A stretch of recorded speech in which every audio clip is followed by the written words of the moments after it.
Por toda a história, a espécie humana luta para entender as leis fundamentais do mundo material. Nós nos aventuramos para descobrir as regras e padrões que determinam as qualidades dos objetos que nos rodeiam e sua complexa relação conosco e entre si.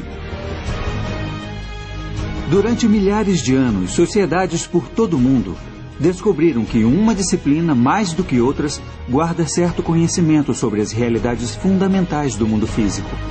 Essa disciplina é a matemática. Eu sou Marcos de Suttori e sou matemático.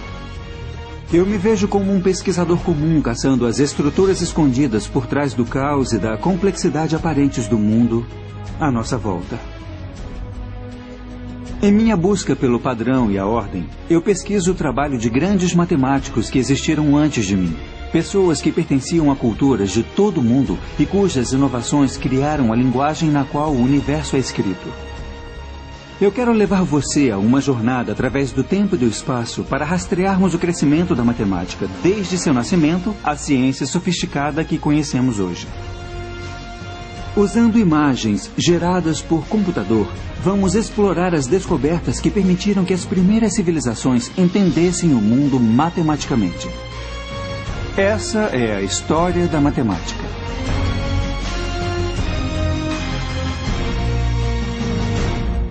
A história da matemática.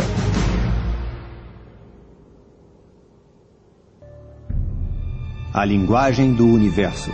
Versão brasileira Som de Vera Cruz Studios. Distribuição Sinapse. Nosso mundo é feito de padrões e sequências. Eles estão à nossa volta. O dia se torna noite, os animais andam pela terra em constante mutação, paisagens são frequentemente alteradas.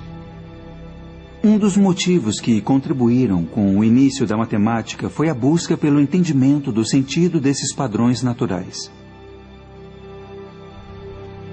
Os conceitos mais básicos da matemática, espaço e número, estão arraigados em nosso cérebro.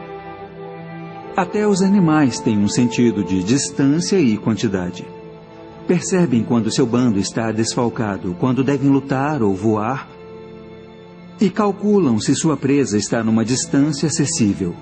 Entender matemática é a diferença entre vida e morte.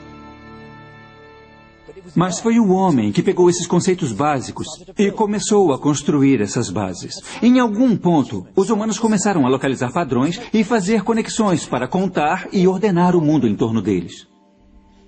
E com isso, um novo universo matemático começou a surgir.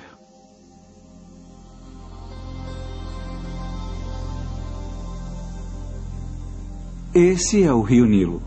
Ele é a fonte de vida do Egito há milênios.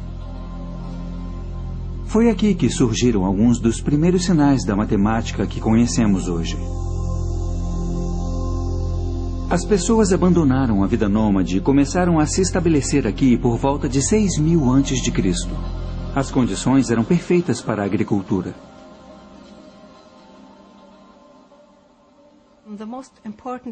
O evento mais importante na agricultura egípcia a cada ano era a cheia do Nilo.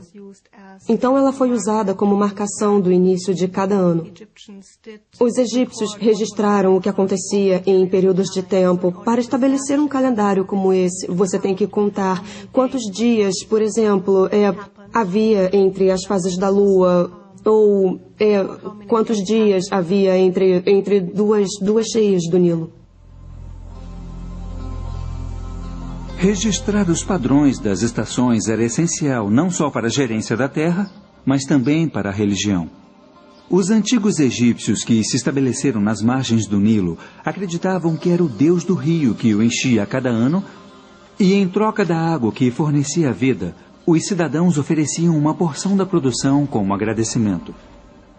Quando os assentamentos ficaram maiores, se tornou necessário encontrar maneiras de administrá-los. Era preciso calcular porções de terra, fazer previsão das colheitas e cobrar impostos. Resumindo, as pessoas precisavam contar e medir. Os egípcios usavam seus corpos para medir o mundo. E foi assim que as unidades de medidas evoluíram. Um palmo era a largura de uma mão. Um cúbito, a distância entre o cotovelo e as pontas dos dedos. Os cúbitos de terra, faixas de terra medindo 1 cúbito por 100, eram usados pelos topógrafos dos faraós para calcular áreas. Há uma relação bem forte entre a burocracia e o desenvolvimento da matemática no Antigo Egito, e nós podemos vê-la desde o início da invenção do sistema numérico. Através da história egípcia até o Velho Reinado, a única evidência que temos é dos sistemas metrológicos, que são medidas de áreas por extensão. Isso aponta a necessidade burocrática de desenvolver essas coisas. Era vital saber a área das terras de um fazendeiro para ele poder ser taxado de acordo, ou para saber se o Nilo roubou parte de suas terras para que ele pudesse pedir abatimento. Isso significava que os topógrafos dos faraós calculavam frequentemente a área de partes irregulares de terra, e a busca por solucionar esses problemas práticos que os tornaram os primeiros inovadores matemáticos.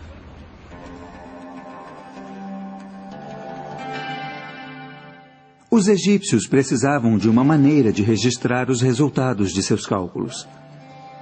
Entre todos os hieróglifos nas lembrancinhas turísticas espalhadas pela cidade do Cairo, eu estava à caça daqueles que registram os primeiros números da história. Eles são difíceis de serem encontrados. Mas, enfim, encontrei. Os egípcios usavam um sistema decimal motivado pelos 10 dedos das mãos. O sinal de 1 era um risco. 10 era um osso de calcanhar, 100 um rolo de corda e 1000 eram plantas de lótus. Quanto é essa camiseta?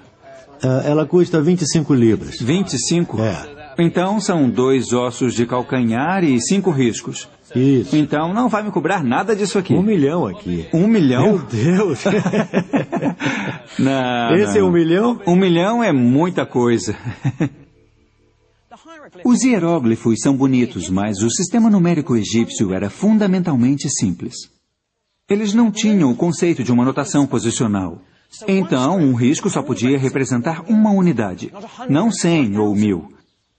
Apesar de escrever 1 milhão com apenas um desenho e não os 7 que usamos, se você quisesse escrever 1 milhão menos 1, o pobre escriba egípcio teria que escrever 9 riscos, 9 ossos de calcanhar, 9 rolos de corda e assim por diante, num total de 54 desenhos.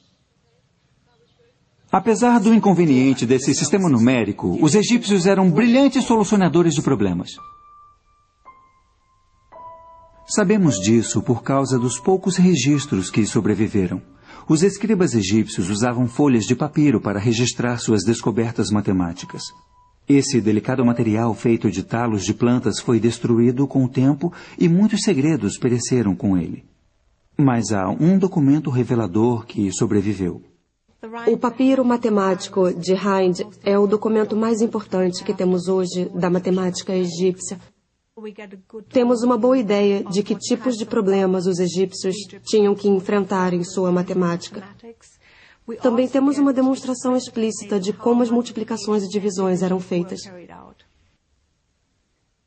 O papiro mostra como multiplicar 2 números grandes.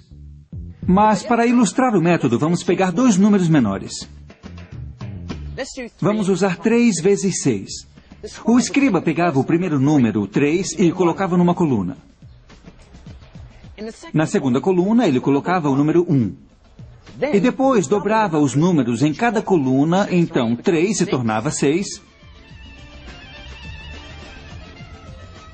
E 6 se tornava 12. E depois, na segunda coluna, 1 se tornava 2. E 2 se tornava 4. Aqui está a parte interessante. O escriba quer multiplicar 3 por 6. Então pega os grupos na segunda coluna, que somam 6. São 2 mais 4. Depois ele volta à primeira coluna e pega as fileiras correspondentes ao 2 e ao 4. Então são 6 e 12. Ele soma os 2 para ter a resposta 18. Mas o mais impressionante para mim nesse método é que o escriba escreve efetivamente o segundo número em 6 binários. É um lote de 4, um lote de 2 e nenhuma unidade, que é 1, 1, 0. Os egípcios entenderam o poder dos binários mais de 3.000 anos antes do matemático e filósofo Leibniz revelar o seu potencial. Hoje, todo o mundo tecnológico depende dos mesmos princípios que eram usados no Antigo Egito. O papiro de Hind foi registrado por um escriba chamado Hermes por volta de 1650 a.C., e seus problemas buscam as soluções para situações cotidianas. Vários dos problemas mencionam pães e cerveja, porque era comum pagar os trabalhadores egípcios com comida e bebida. Um deles se preocupa em dividir 9 pães igualmente entre 10 pessoas, sem que houvesse briga. Eu tenho 9 pães aqui e vou pegar 5 deles e cortar pela metade. Claro que 9 pessoas poderiam pegar 1/10 do seu pão e dar um monte de migalhas a uma 10ª pessoa. Mas os egípcios desenvolveram uma solução mais elegante. Pegaram os outros 4 e dividiram em 3. Mas 2/3 eu vou cortar em 5, então cada pedaço vai ser a 15ª parte. Cada pessoa recebe uma metade, mais 1/3 e uma 15ª parte. É através de problemas práticos como esse que começamos a ver uma matemática mais abstrata se desenvolver. De repente, novos números entram em cena, frações. E em breve, os egípcios estariam explorando a matemática desses números. Frações são claramente de importância prática a qualquer um que queira dividir quantidades para pôr no mercado. Para registrar essas transações, os egípcios desenvolveram uma notação que registrava esses novos números. Uma das mais antigas representações dessas frações veio de um hieróglifo que tinha grande significado místico. Ele se chama Olho de Horus. Horus foi um antigo deus do reino, representado como metade homem, metade falcão. De acordo com a lenda, o pai de Horus foi morto por seu outro filho, Set. Horus estava determinado a vingar o assassinato. Durante uma batalha bastante violenta, Set arrancou o olho de Horus, o cortou e espalhou pelo Egito. Mas os deuses estavam cuidando de Horus e reuniram os pedaços e refizeram o olho. Cada parte do olho representava uma fração diferente. Cada uma é metade da fração anterior. Apesar de o olho original representar uma unidade inteira, o olho reunido é 64 avos menor. Apesar dos egípcios terem parado em 64 avos, fica implícito nessa figura a possibilidade de adicionar mais, cortando pela metade cada vez, até a soma chegar mais perto de 1, mas nunca chegando realmente nele. Essa é a primeira pista de algo chamado série geométrica e aparece em vários pontos do papiro de Hind. Mas o conceito de série infinita se manteria oculto até os matemáticos da Ásia o descobrirem séculos depois. Criando um sistema de números incluindo essas novas frações, era hora dos egípcios aplicarem seu conhecimento no entendimento de formas encontradas no dia a dia. Essas formas eram quadrados ou retângulos, raramente regulares, e no papiro de Hind achamos a área de uma forma mais orgânica, o círculo. O que é surpreendente no cálculo da área de um círculo é a exatidão. Como eles encontraram o método, ainda não se sabe, porque os textos que temos não nos mostram como foram obtidos. Esse cálculo é particularmente notável porque depende de vermos como a forma do círculo pode ser aproximada pelas formas que os egípcios já entendiam. O papiro de Hind diz que um campo circular com um diâmetro de 9 unidades tem a área próxima a de um quadrado com lados de 8 unidades. Mas como essa relação foi descoberta? Minha teoria preferida vê a resposta no antigo jogo da Mancala. Os tabuleiros de Mancala foram encontrados esculpidos nos telhados dos templos. Cada jogador começa com um número igual de pedras e o objetivo do jogo é movê-las pelo tabuleiro, capturando as peças do oponente no caminho.